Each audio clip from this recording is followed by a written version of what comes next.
Ouverture hier des travaux de la 8e édition du Forum de Dakar sur la paix et la sécurité. Cette année, le forum aborde le thème « L'Afrique à l'épreuve des crises exogènes, défis de stabilité et de ses souverainetés ».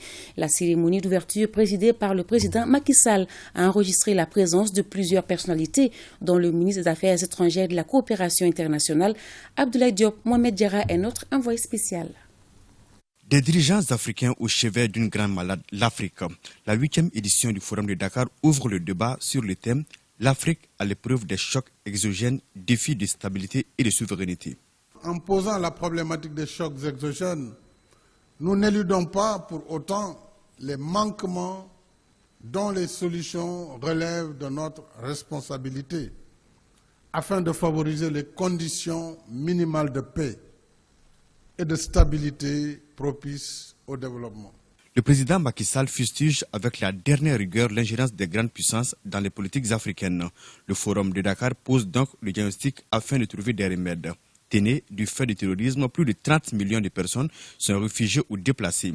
Il est donc inadmissible pour le président en exercice de l'Union africaine que l'Afrique soit le berceau du terrorisme. Pour ce faire, il appelle à une solidarité internationale. Et face au terrorisme, les opérations classiques de paix des Nations Unies ont montré leurs limites. Nous n'avons rien contre le système des Nations Unies, c'est notre système. Et je pense que ce forum, au fil des ans, a eu à prouver qu'il est temps de changer la doctrine. C'est pourquoi, et en toute vérité, nous devons changer la doctrine des opérations de paix qu'il convient de mettre à jour en intégrant pleinement la lutte contre le terrorisme, y compris en Afrique, dans cette nouvelle philosophie des Nations Unies. Le terrorisme qui gagne du terrain sur le continent n'est pas qu'une affaire africaine. C'est une menace globale qui relève de la responsabilité première du Conseil de sécurité, qui est garant du mécanisme de sécurité collective en vertu de la charte de l'Organisation des Nations Unies.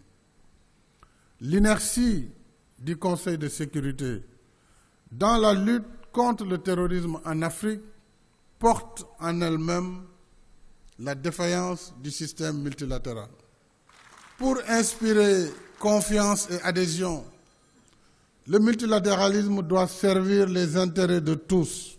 Autrement, il continuera de susciter la méfiance des uns, la défiance des autres, et il finira par perdre la crédibilité et la légitimité attachée à son autorité. L'hôte du forum est réconforté dans ses propos par ses homologues angolais et capverdiens. Le forum enregistre la présence de plusieurs personnalités, dont le ministre des Affaires étrangères et de la coopération internationale, Abdoulaye Diop.